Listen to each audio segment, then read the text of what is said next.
الحمد لله نحمده ونستعينه ونستهديه ونستغفره ونعوذ بالله من شرور أنفسنا ومن سيئات أعمالنا. من يهده الله فهو المهتدي ومن يضلل فلا هادي له. أشهد أن لا إله إلا الله لا شريك له. أشهد أن محمدا عبده ورسوله. يا أيها الذين آمنوا اتقوا الله حق تقاته ولا تموتن إلا وأنتم مسلمون. يا أيها الناس اتقوا ربكم الذي خلقكم من نفس واحدة وخلق منها زوجها وبث منهما رجالا كثيرا ونساء واتقوا الله الذي تساءلون به والأرحام إن الله كان عليكم رقيبا.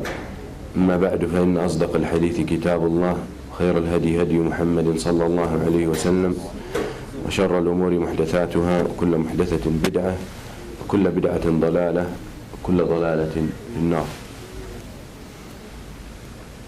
يقول شيخ الإسلام ابن تيمية رحمه الله: ثم لو بلغ الرجل في الزهد والعبادة والعلم ما بلغ ولم يؤمن بجميع ما جاء به محمد صلى الله عليه وسلم فليس بمؤمن ولا ولي لله تعالى، كالأحبار والرهبان من علماء اليهود والنصارى وعبادهم، وكذلك المنتسبين إلى العلم والعبادة من المشركين مشركي العرب والترك والهند وغيرهم ممن كان من حكماء الهند والترك وله علم أو زهد وعبادة في دينه وليس مؤمنا بجميع ما جاء به فهو كافر عدو لله، وإن ظن طائفة أنه ولي لله كما كان حكماء الفرس من المجوس كفارا مجوسا. Now Shaykh al-Islam ibn Taymiyyah rahimahullah talking about still with the same asl and the same fundamental, and that is there is no way for a person to be wali and to be close to Allah subhanahu wa ta'ala and to be one of the friends of Allah without believing in everything that the Prophet sallallahu alaihi wasallam came with, even if this person looks to be the most righteous person, and even if this person seems to be the most zahid person, yani the ascetic, the person who divorces the dunya, yani he doesn't care about the dunya, always he's concerned about ibadah. Wherever you look for him, you find him indulged in worshipping Allah. He says, rahimahullah, this person cannot be wali if he does not believe in everything that the Prophet sallallahu alaihi wasallam came with. So he said, az-zuhd wal-ibadah wal-ilm. Usually al-ilm only yunsabu ila man amana bi Muhammad sallallahu alaihi wasallam. Knowledge is only related to the person who follows the book of Allah and the Sunnah. But the other people who have knowledge, it's the fake knowledge that they are not to be considered scholars, the ulama that we think about.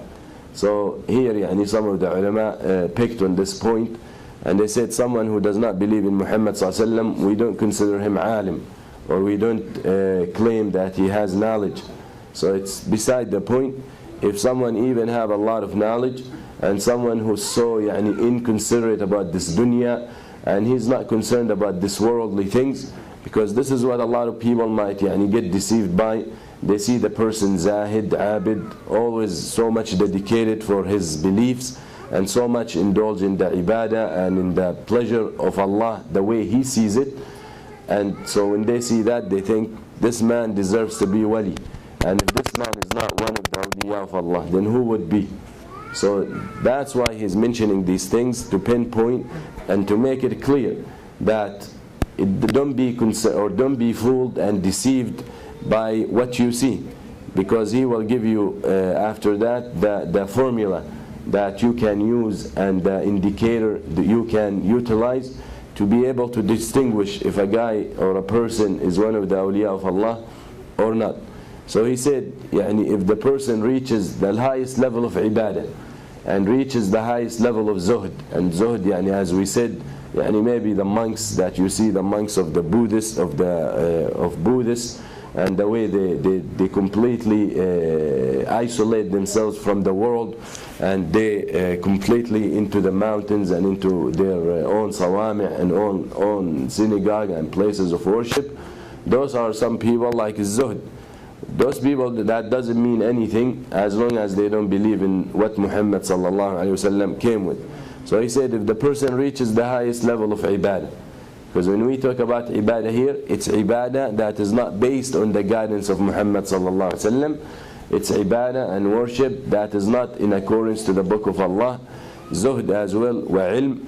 If he reaches the highest level in these things, ما بلغ ولم يؤمن بجميع ما جاء به النبي صلى الله عليه وسلم, and he yet still does not believe in everything that Muhammad sallallahu alaihi wasallam came with, فليس بمؤمن ولا ولي لله تعالى.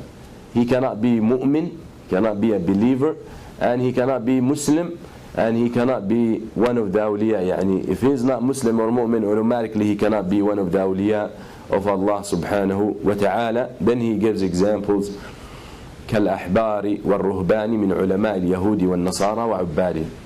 Yani he gives you the example of al-ahbar and the ruhban, the rabbis and the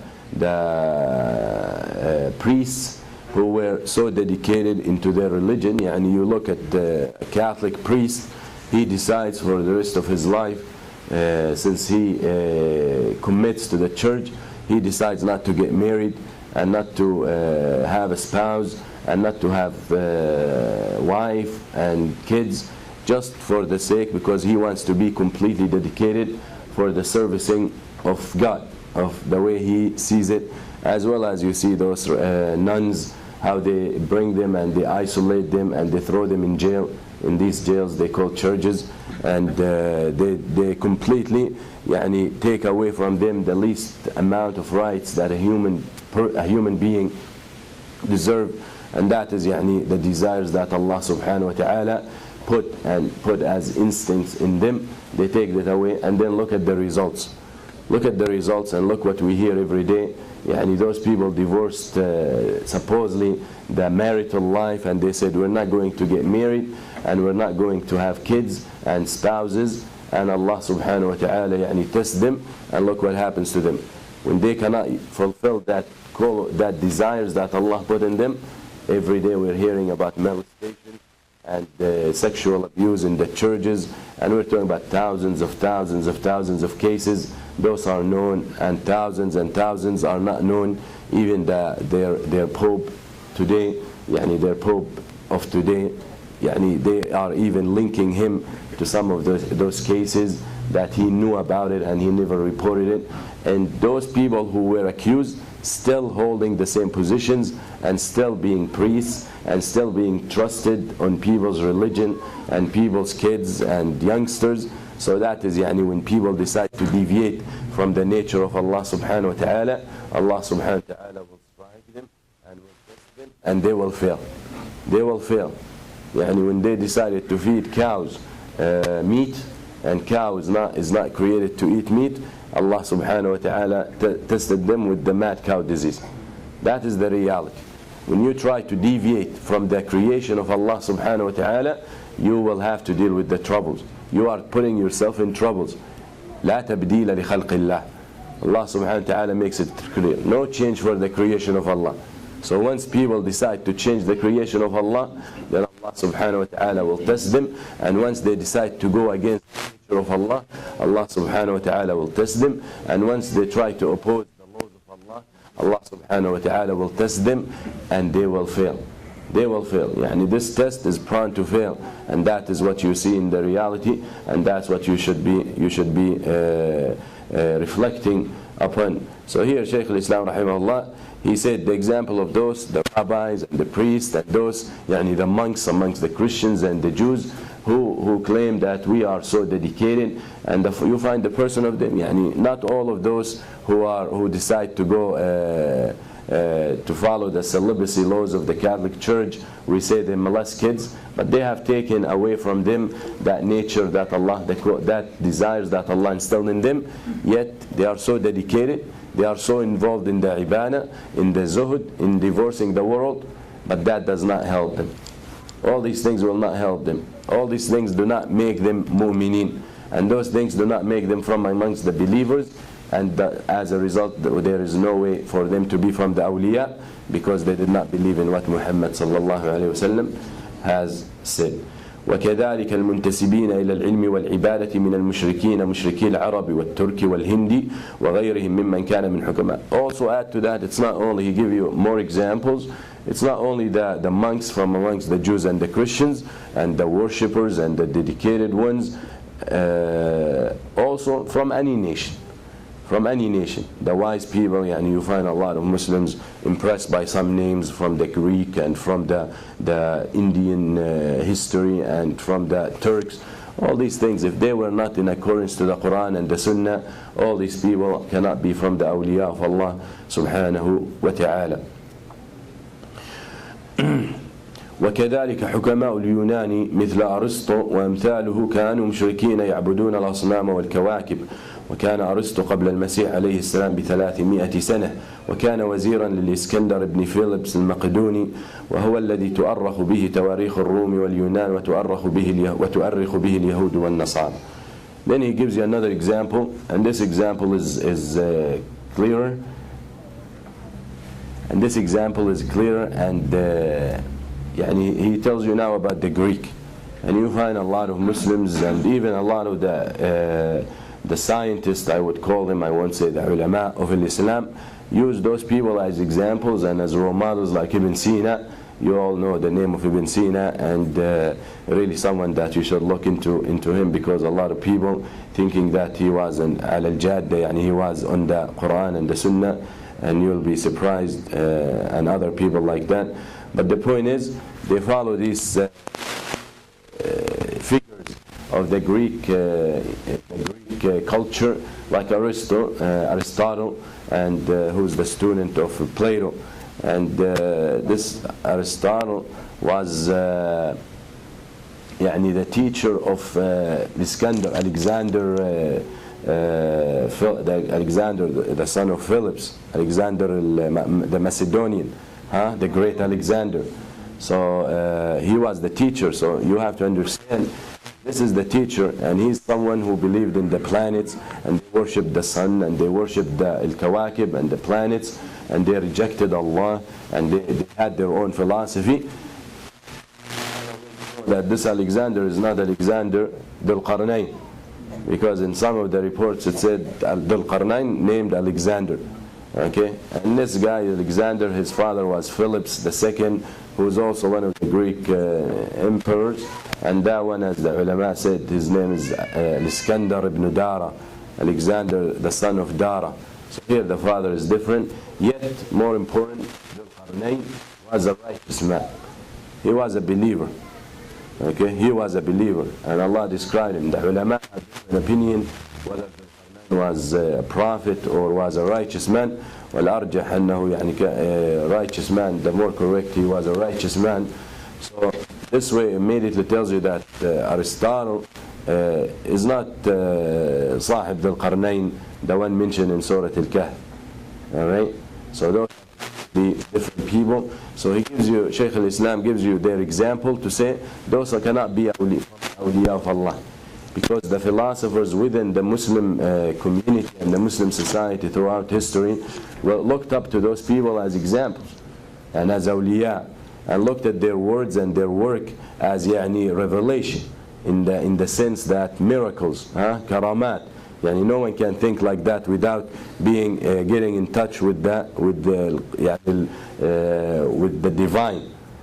So he's saying there is no way. Those people were polytheists. They were pagans. They worshipped the sun and the moon and the planets and the trees and whatever, and their God was philosophy. What made sense to them. They were rational. Actually, you find Aristotle, who told Alexander, you go and you fight the Persians, in the sense that the Persians are lower in creation, lower level than the Greek. So it's very important. Someone with divine cannot think like that. So here he is completely destroying the argument that those people can be from amongst the awliya of Allah. Then he said, وليس هذا هو ذو القرنين الذي ذكره الله في كتابه كما يظن بعض الناس أن أرسطو كان وزيرا لذي القرنين لما رأوا أن ذاك اسمه الإسكندر وهذا قد يسمى بالإسكندر ظنوا أن هذا ذاك كما يظنه ابن سينا وطائفة معه وليس الأمر كذلك. Just the exact point. That this Alexander the Great is different than Dhul Qarnayn, that some say his name was Alexander as well. Because you find Shaykh al-Islam Ibn Taymiyyah, always whenever he gets the chance, he brings this into the picture. And the reason he brings this into the picture, because he was always in debates with the philosophers from the Romans and the Greek, those Muslims who were so much influenced by their culture. Because what happened, it was the Muslims, and by the order of the Muslim Khulafa, for these books to be translated. The books of the Greek from the Roman and from the Greeks, where they were the orders to import them and get them as part of the Islamic culture. That's when you start seeing all the deviant groups started forming.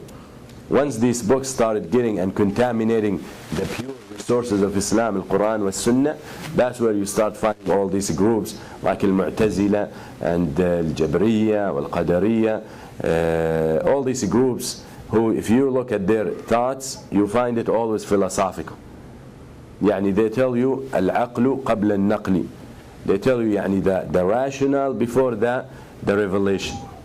يعني in other words, if the ayah or the hadith don't make sense, we reject.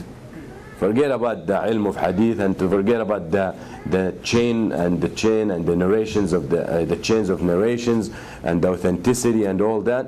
They tell you if it doesn't make sense, يعني the Quran they can't reject. So if the ayah does not make sense to their way of thinking, right away they will change it and twist it to a different meaning. The hadith, they're more relaxed with that. They reject and they accept whatever suits them. That was the influence of philosophy. That's why the ulama throughout warned of studying philosophy for most of the people. General Muslims, if they are not so well versed with their deen, philosophy can become dangerous, because it really can change their mind and can lead them without knowing into kufr. So you better know the principles of Islam, and you know what Islam says and what the Quran says and what the Sunnah says when it comes to those fundamentals before you put your foot into that ocean. That philosophy is something that doesn't have an end. So you need to be aware of that, and you need to be careful. Then he said, بل هذا الإسكندر المشرك الذي كان أرسطو وزيره متأخر عن ذاك ولم يبني هذا السد ولا وصل إلى بلاد يأجوج ومأجوج وهذا الإسكندر الذي كان أرسطو من وزرائه يؤرخ له تاريخ الروم المعروف. So he's just giving another example. He's saying Dhul Qarnayn, Alexander ibn Dara, that's someone who lived way before Alexander the Macedonian. And Alexander the Macedonian, Aristotle, they lived about 300 years before Jesus Christ, Isa alayhi salam. Okay? Before Isa alayhi salam, they lived about 300 years. So he said Dhul Qarnayn lived way before. And it's not reported that Alexander the Great built any dam. And it's not reported that he reached the land of Ya'juj wa Ma'juj, even though we don't know where that is. Okay? So all these things are not reported, so there is no connection between the two except the name. وفي أصناف المشركين من مشركي العرب ومشركي الهند والترك واليونان وغيرهم من لهم اجتهاد في العلم والزهد والعبادة ولكن ليس بمتبع للرسل ولا يؤمن بما جاءوا به ولا يصدقهم بما أخبروا به ولا يطيعهم فيما أمروا فهؤلاء ليسوا بمؤمنين ولا أولياء لله. So then he summarizes his point as a conclusion. He said, so it doesn't matter how much knowledge they had, it doesn't matter how much knowledge the person has, it doesn't matter how much he's so ascetic, it doesn't matter how much he's so into worship, it doesn't matter how much he's involved and indulged in ibadah. All that does not help him and does not make him wali and does not make him a believer if he rejects anything that Muhammad sallallahu alayhi wa sallam came with.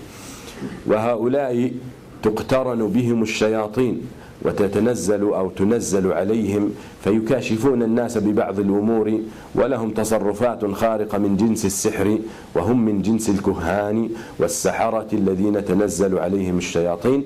قال تعالى هل أنبئكم على من تنزل الشياطين تنزل على كل أفاك أثيم يلقون السمع وأكثرهم كاذبون. Now here is the point he's mentioning now. is the number one point, pay attention, the number one point that people can be deceived by any person.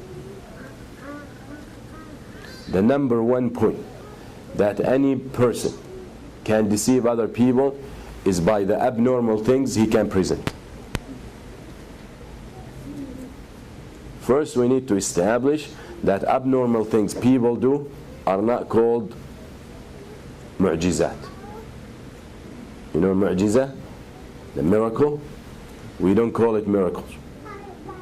So from now on, you should be careful. يعني most probably people say miracle out of linguistic point of view, but Islamically and religiously, using the word miracle.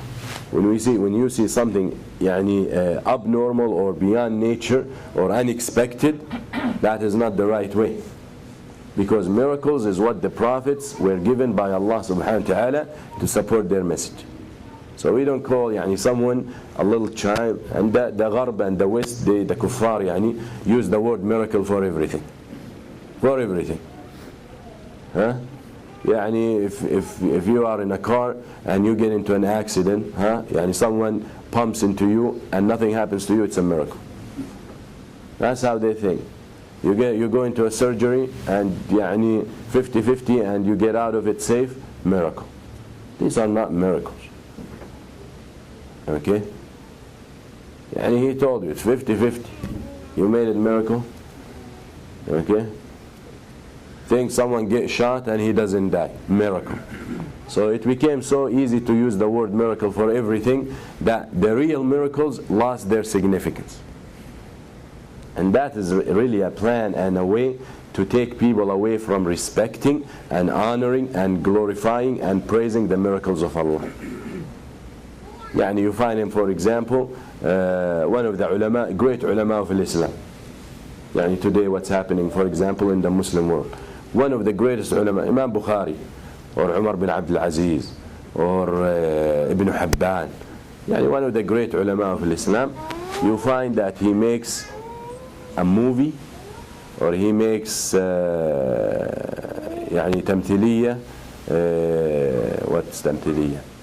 A play, يعني مسرحية, that's play, but soap opera, or one of these things, 30 episodes, and all these things that you know for Imam al-Bukhari. Then he brings you, who gonna يعني be the person who gonna impersonate Imam al-Bukhari, is an actor, famous actor, but يعني the night before, if you watch TV, he was يعني in a movie where he's getting drunk and he's hooking up with women and maybe he's drug dealer and all that. So it leads to instill in people's heart this is the person, just the human psyche, that's how it works. And don't think that I'm exaggerating. This is a plan. This is a plan to lower the status of the ulama of this ummah and the major figures of this ummah. Seriously. يعني he'll show you مثلا one of the ulama how he's like talking love to his wife and flirting with his wife on the show and this and that. How you know? يعني he wrote in his books that he used to flirt with his wife. This is shame for the Arabs, the Muslims. It's shame to say what happens between you and your wife. Huh? So it's very important. إن من أشر الناس يوم القيامة الرجل يفضي إلى زوجته وتفضي إليه ثم ينشر سره. يعني one of the worst people in the day of judgment, someone who make in public what happens between him and his wife. So how you know that al-Bukhari used to flirt with his wife? Did he tell you? Did he write that? But this way they try to bring these people to the level of the lowest. So you start يعني not having that much respect for them. That is very important to understand this point.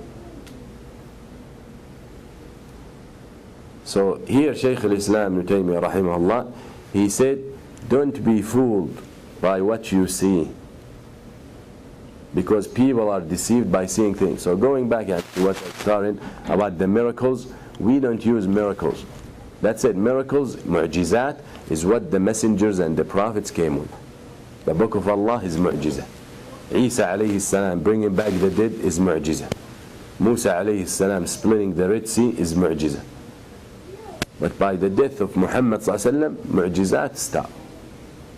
There is something else called karamat. Karama. Now we need to be careful with what we call karama.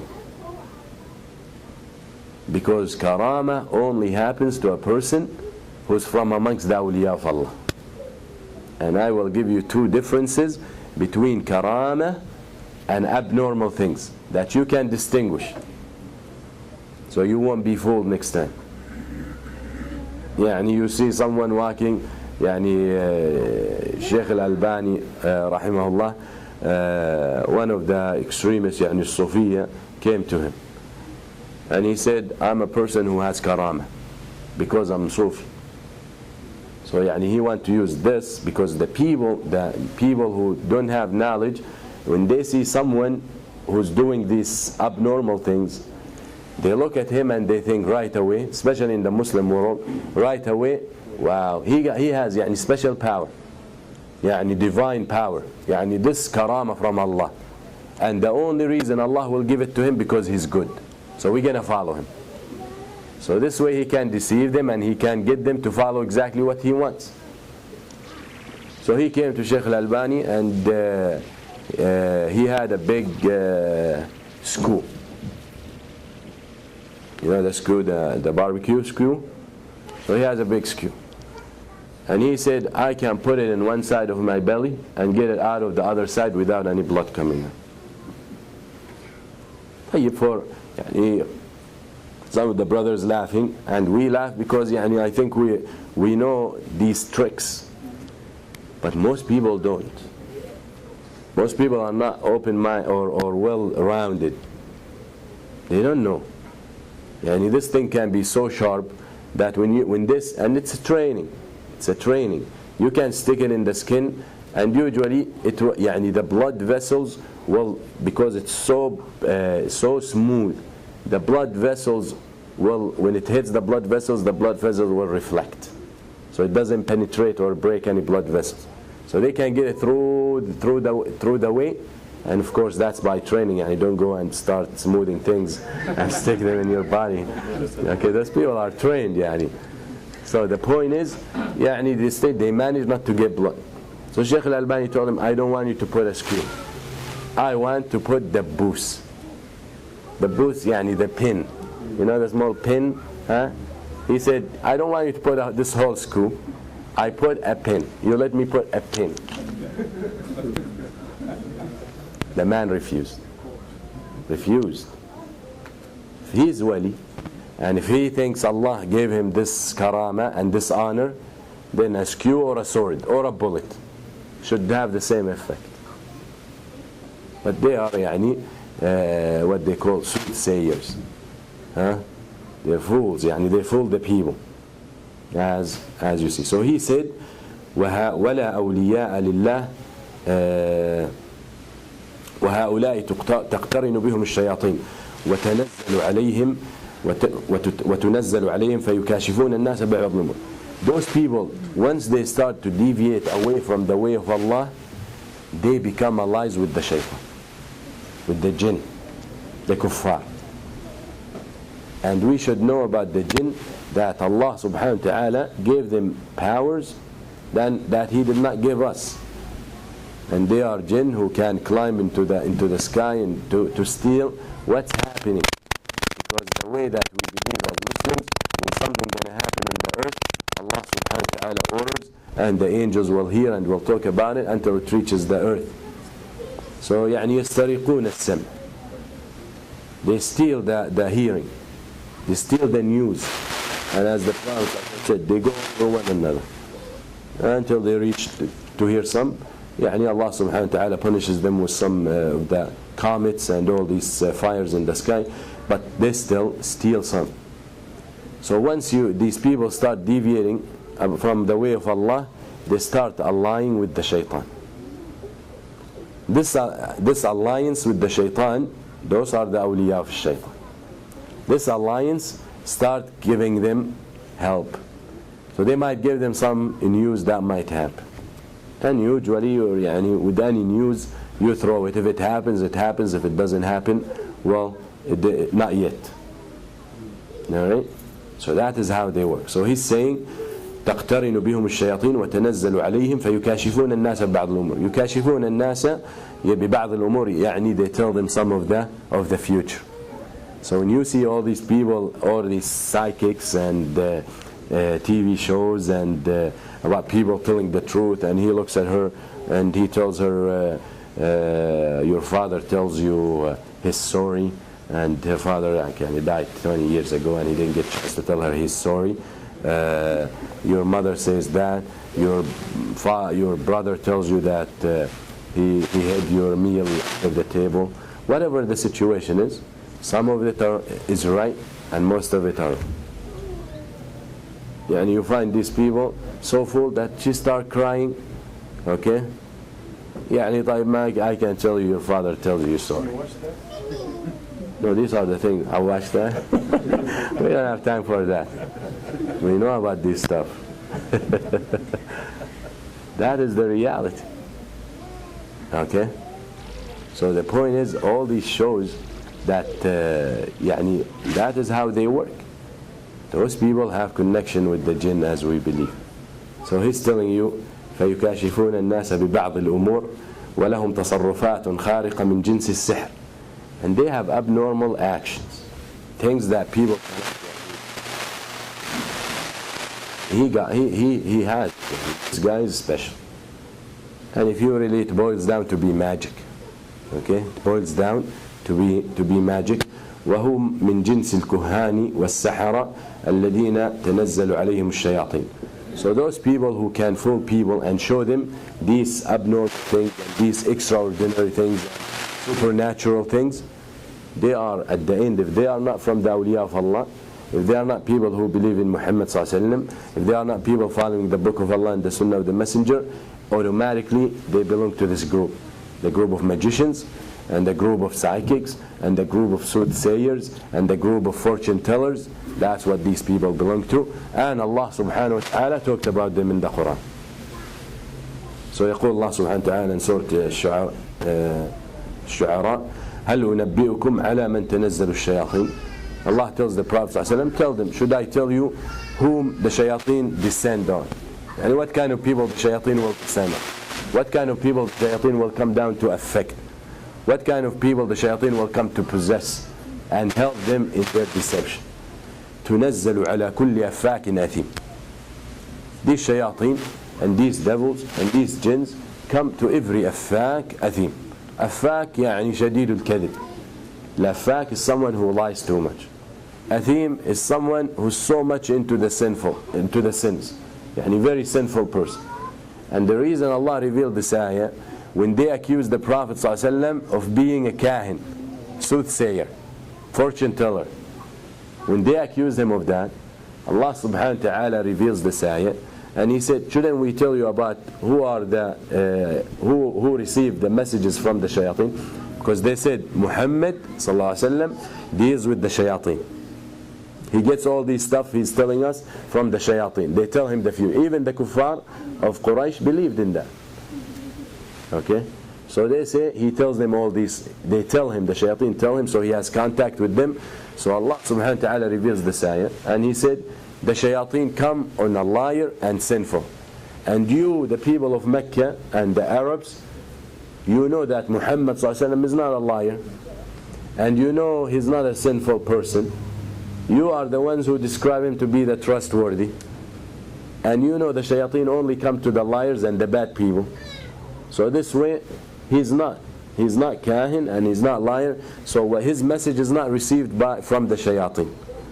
يلقون السمع وأكثرهم كاذبين. يعني those الجن والشياطين, they try to eavesdrop in what's happening in the heavens, and most of them are liars. وهؤلاء جميعهم الذين ينتسبون إلى المكاشفات وخوارق العادات إذا لم يكونوا متبعين للرسل فلا بد أن يكذبوا وتكذبهم شياطينهم. So those people who claim, يعني fortune tellers, they claim to know the future, they think they know the unseen, they do these extraordinary or supernatural things.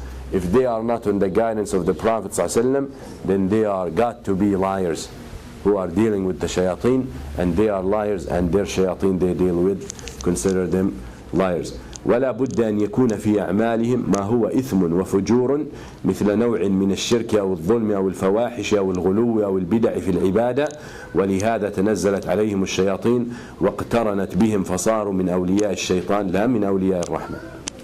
The only way that they are able, because not every sinful person has these supernatural things that he can show. Not every person who's not believing in Allah can perform those supernatural things. But the reason that certain groups of people can do that because they got so much into the kufr, so much into the shirk, so much into the innovations and bid'ah, so much into the magic, and it became their way of life. So once they committed shirk to its deepest roots, once they committed wickedness to the deepest root, that's when they deserved the support of the shaitan. And you have even the support of the shaitan, you need to work for it. Okay? You have to work to get there. And this is, if I use the word science, this is science taught. How to get the support of the shaitan. How to bring those shayateen. How to convince them that you're one of their allies and one of their allies. Very important. There's school for that. Huh? Harry Potter. All right. I didn't watch that. All right. ولهذا تنزلت عليهم الشياطين واقترنت بهم فصاروا من أولياء الشيطان لا من أولياء الرحمن. This is the result because of their indulgence, complete conviction of this magic and of this power and of this innovations and this shirk and fuhsh and wickedness. That's why they deserve to become from the awliya of shaitan, لا أولياء الرحمن. يقول الله تعالى ومن يعش عن ذكر الرحمن نقيض له شيطانا فهو له قرين. يعني Allah says that. ومن يعش عن ذكر الرحمن. ذكر الرحمن يعني the Quran and the Sunnah. And whoever turns his back to the remembrance of Allah, Quran and Sunnah, the guidance of Allah, نقيض له قرين. نقيض له شيطان. We're gonna accompany with him a shaitan. يعني we're gonna honor him with a partner who does not leave him. Shaitan. And this shaitan will assist him to do all this deception. فهو له قرين. قرين يعني company. يعني he will accompany him wherever he is. ومن يعش عن ذكر الرحمن, whoever turns his back and whoever rejects the orders and the dhikr and the remembrance of Allah and the guidance, he's going to be at in the hands of the shayateen. Just like they're going to use him the way they want. Okay? وذكر الرحمن هو الذكر الذي بعث به رسوله صلى الله عليه وسلم بعث به رسوله صلى الله عليه وسلم مثل القرآن ونحن نقول والسنة. Islam says ذكر الرحمن يعني the guidance that Allah sent his messenger with صلى الله عليه وسلم, like the Quran, and add to that the Sunnah. That is the hikmah. Okay? فمن لم يؤمن بالقرآن ويصدق خبره ويعتقد وجوب أمره فقد أعرض عنه فيقيض له الشيطان فيقترن به. So whoever does not believe in the Quran, does not obey its commands, and does not believe in the mandation of the commands in the Quran, then he deserves to be, he's rejecting the words of Allah, and he will get the company of the shaitan. قال الله تعالى وهذا ذكر مبارك أنزلناه وقال تعالى ومن أعرض عن ذكري فإن له معيشة ضنكا ونحشره يوم القيامة أعمى. And whoever turns his back to me, then we will give him a miserable life. And we will resurrect him on the day of judgment blind. قال رب لما حشرتني أعمى وقد كنت بصيرا. He will say, oh Allah, why am I resurrected blind and in life I was able to see. قال كذلك أتتك آياتنا فنسيتها وكذلك اليوم تنسى. Allah will say, That's, you were seeing, you were able to see when our ayat came to you, when our signs came to you. You were able to see, but you neglected it. You forgot about it. You ignored it. وَكَذَلِكَ الْيَوْمَ تُنْسَى. And today you will be forgotten. Allah لا ينسى. Allah does not forget. لا تأخذه سنة ولا نوم. Allah does not forget. But here تنسى يعني you will be ignored. You will be neglected. And that is يعني when you hear that from رب العالمين.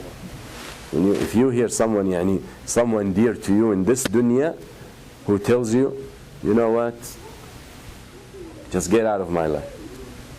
I gotta do my best to forget about you. You يعني imagine your mother tells you that. Imagine your son tells you that. Imagine your friend tells you that. Your son. Father, I don't care about you. I'm trying to forget even that you exist. You go crazy. And yet you're still in a world where you can manage to get another son. You have a chance to talk them back and to convince them again. So imagine when the words come from Allah subhanahu wa ta'ala in a day that you cannot come back and try to change the situation. Allah tells you, you will be forgotten. And we will not even pay attention. You don't deserve it. ذلك هو الخسران المبين. فدل ذلك على أن ذكره هو آياته التي أنزلها. ولهذا لو ذكر رجل الله سبحانه وتعالى دائما ليلا ونهارا مع غاية الزهد وعبده مجتهدا في عبادته ولم يكن متبعا لذكره الذي أنزله كان من أولياء الشيطان ولو طار في الهواء أو مشى على الماء فإن الشيطان يحمله في الهواء وهذا مبسوط في غير هذا الموضوع. So here the conclusion of this point, he tells you that this is the dhikr. The Quran, the deen of Allah is the dhikr. Just like that. And from this, who forgets the dhikr will forget what he forgot and neglect on the day of judgment. And he said, these are adilla that the dhikr is the deen of Allah. And if the person remember Allah days and nights with the highest level of asceticism, the highest level of abandoning the dunya for the Allah as he seen. And he worship him, Allah worship, he remembers Allah, he ignores everything for the sake of Allah, and he worships Allah at the highest levels and the best levels. And he was not following the guidance of Allah, and he was not doing all these things the way Allah wants him to do it according to the Quran and the Sunnah. كان من أولياء الشيطان. He'll be from the awliya of الشيطان. ولو طار في الهواء, even if he flies in the air. And you see him flying, not in the plane, flying on his own. ومشى على الماء, or walking on the water. Then he just, so simple, he nullified this argument. He said because the one who carries him in the air is the shaitan. Just like that. Don't you read in Surah in story in Surah Al-Naml, in the story of Sulaiman alayhi salam, about the throne of Balqis? How the jinn, one of the jinn said, I will bring him before you leave your gathering. And the other one who knows the ilm, he said, I'll bring you the throne before you blink. And the throne was right there. So they are creations of Allah, that Allah gave them that power.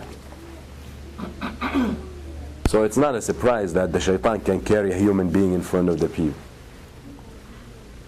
to support and to invite to his misguidance.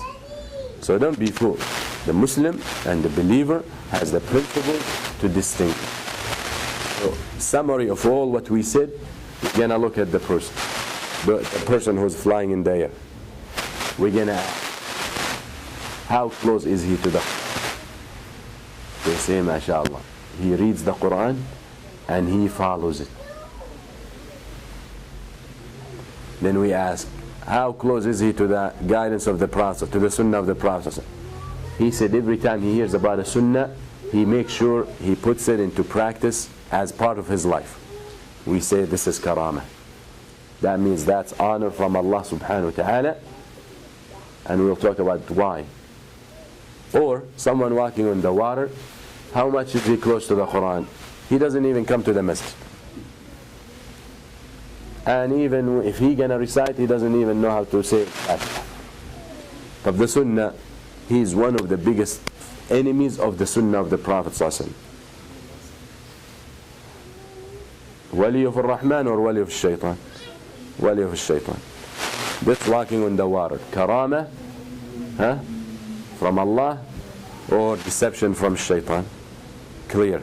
So those are the only two questions you need to ask. Now let me tell you what is the difference, why Allah will give someone that power and Allah will give someone that power. He said, وَهَذَا مَبْسُوطٌ فِي غَيْرِ هَذَا الْمَوْضِعِ. Shaykh al-Islam in this book, he said, when he talks about even if he walks, it flies in the air and walks on the water, that still does not make him Wali for Rahman because the Shaitan is carrying him. Then he says after that, and this is explained in another place, in his writing. And perhaps it's mentioned in his fatawa. Shaykh al-Islam has a big collection of fatawa. Depends on the printing. Sometimes it reaches 30 plus volumes. But these are questions and asked. Okay, 37. These are questions and asked. But he says, في غير هذا الموضع, perhaps in that موضع.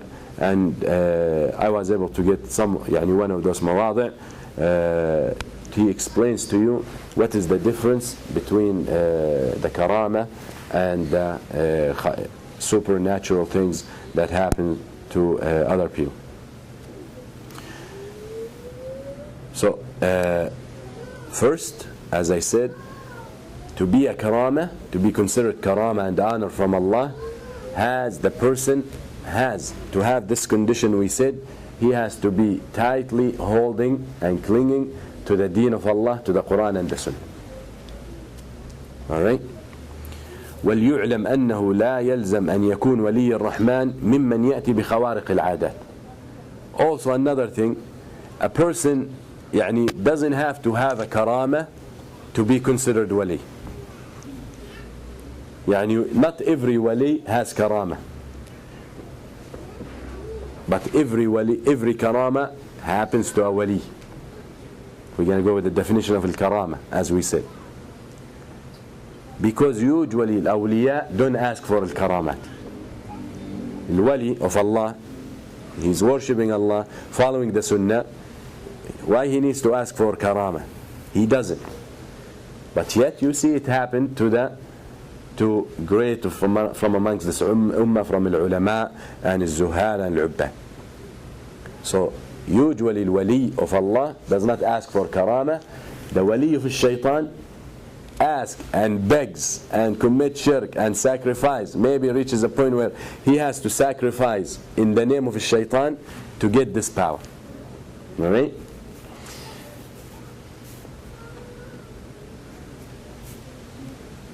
Also, مقصود من الكرامة إظهار الحق. Why Allah gives someone karama? To prove that he's on the haqq.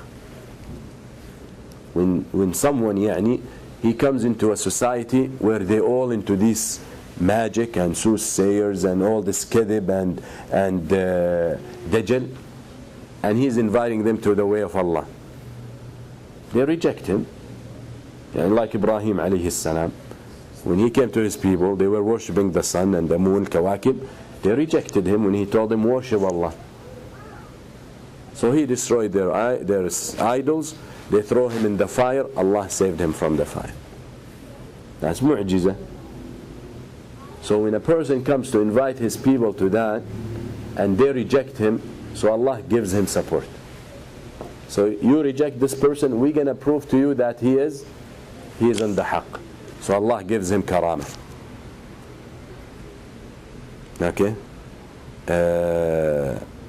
Abu Muslim al-Khawalani in Yemen, one of the ulama of this ummah and one of the ubbad, when he stood against Al-Aswad Al-Inzi. Al-Aswad Al-Inzi, a man who claimed prophethood after the Prophet ﷺ. He said, I'm prophet.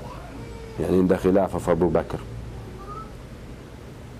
So Abu Muslim Al-Khawalani stood against him. So he decided to burn Abu Muslim Al-Khawalani. So they lit a fire, they bring Abu Muslim Al-Khawalani and they throw him in the fire. When the fire dies out, Abu Muslim Al-Khawalani is safe.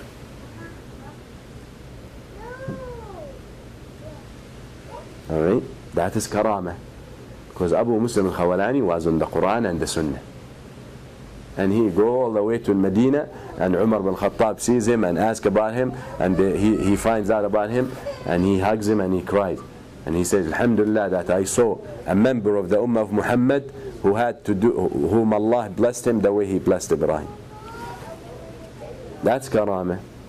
So when Allah gives one of his awliya a karama, not to show off, not now I have this karama, you want anything, come to me. That's what they use it. That's why the magicians and the soothsayers and the monks and the psychic use these things. So they can يأكلون أموال الناس بالباطل. So they can take advantage of the poor people. In some areas, someone, magician or something like that, who can show us or who can tell the people about the future, once in a million times he will be right. You want me to tell you, you bring me, in villages, this happens a lot in villages, you bring me a goat, a sheep, a cow, ton of wheat, sha'ir, barley, parsley, whatever it is, eggs. So that's how they work, because they're taking advantage of these magic and supernatural powers that their shayateen gave them to be able to take the money of people and deceive them. Because once a person comes and asks a magician and asks a fortune teller, we know the hadith of the Prophet ﷺ, then he has disbelieved in what was revealed to Muhammad ﷺ. Or in one hadith, his salah will not be accepted 40 days. So very important that you understand this. So the goal and the intent behind the karama to the wali of Allah, to show the truth and to support the wali. Because the wali might be in a hardship, so Allah sent the karama to support him.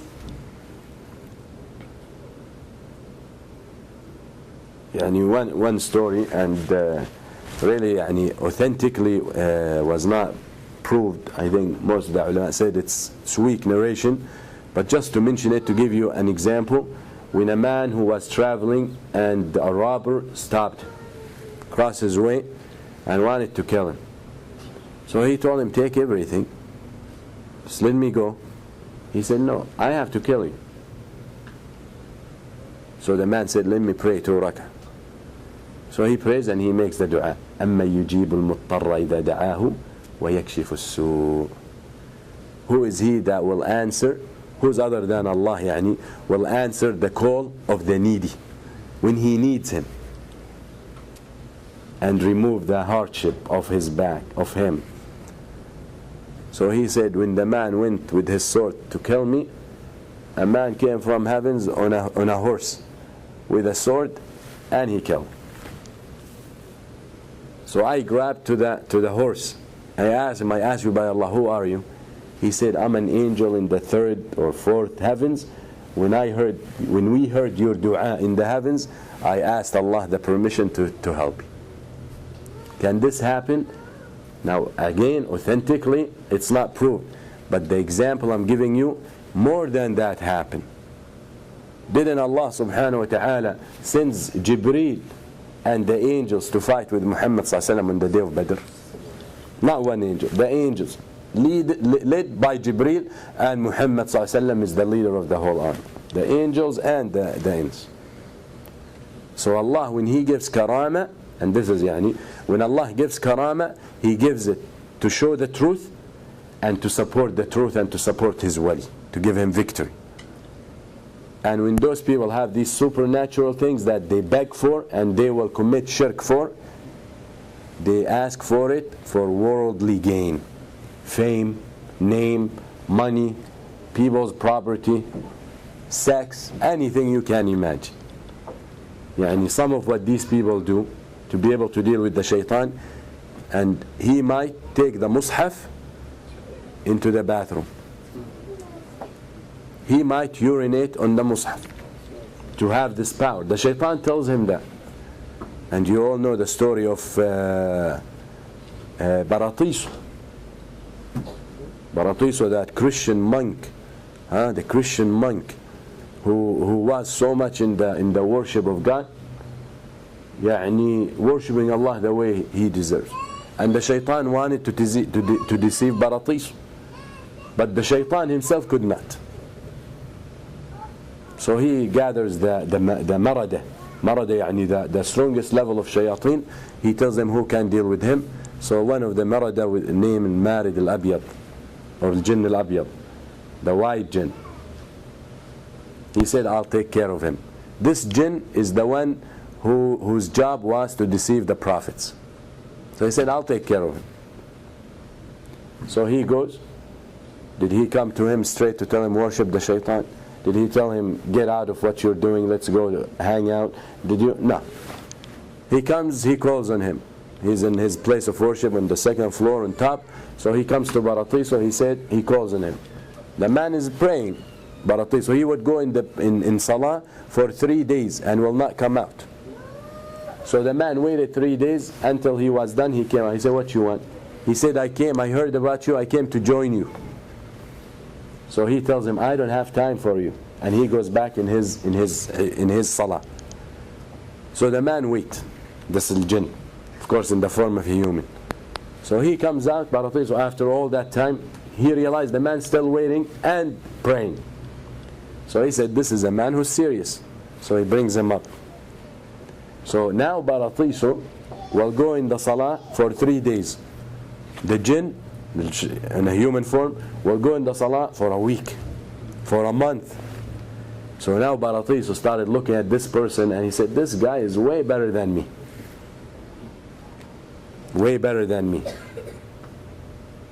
So at this point, the jinn has power now. Did he told him, let's go hang around and fool around? No. He leaves him. He said, I have to leave. So he leaves him. He goes and this jinn goes and possess the people. Possess a guy here, a woman here, this and that.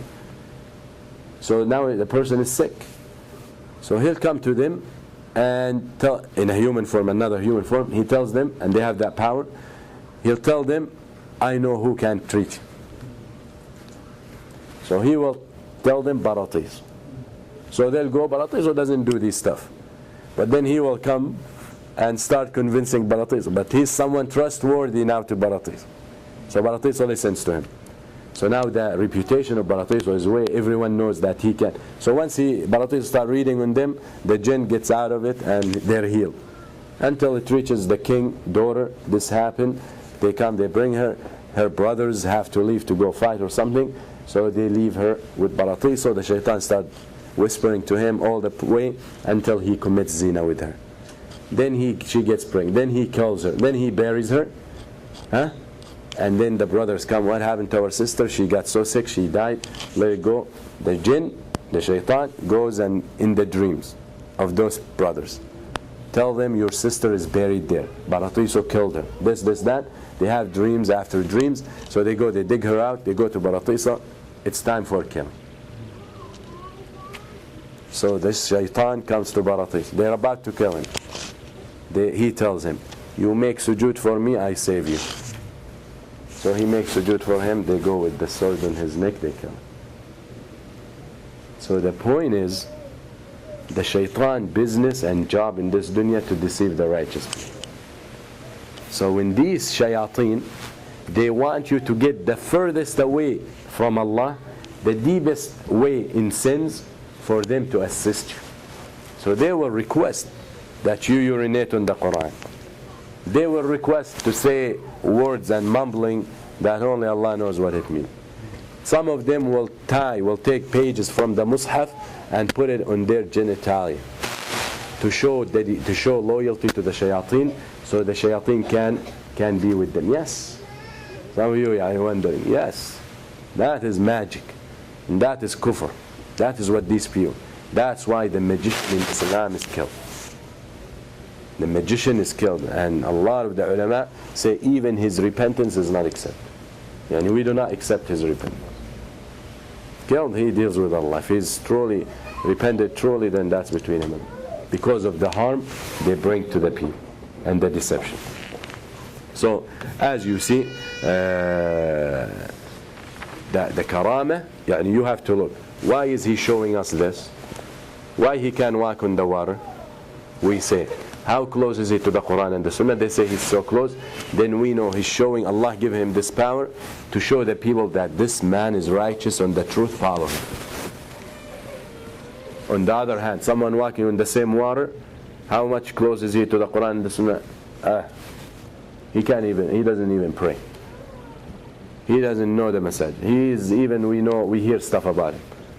So the shayateen gave him that power to deceive the people, and to use it, take advantage of the people. Such person is from the awliya of shaitan. We stop here, inshallah. Yani just to give you the example before I finish, when a brother called me a few days ago, and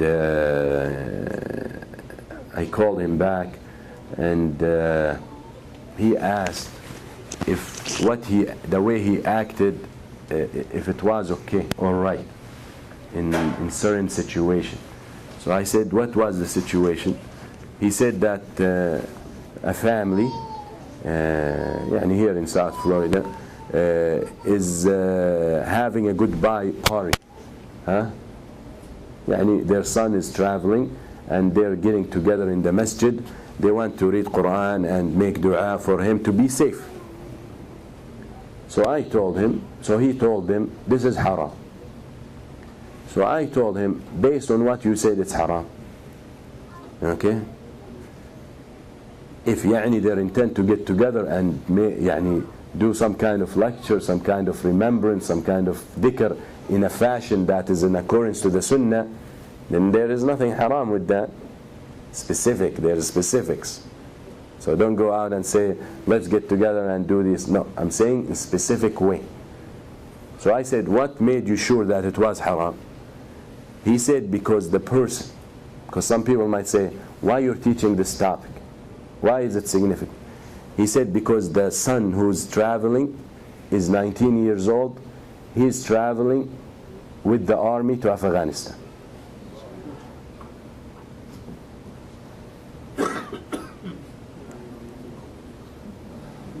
All right.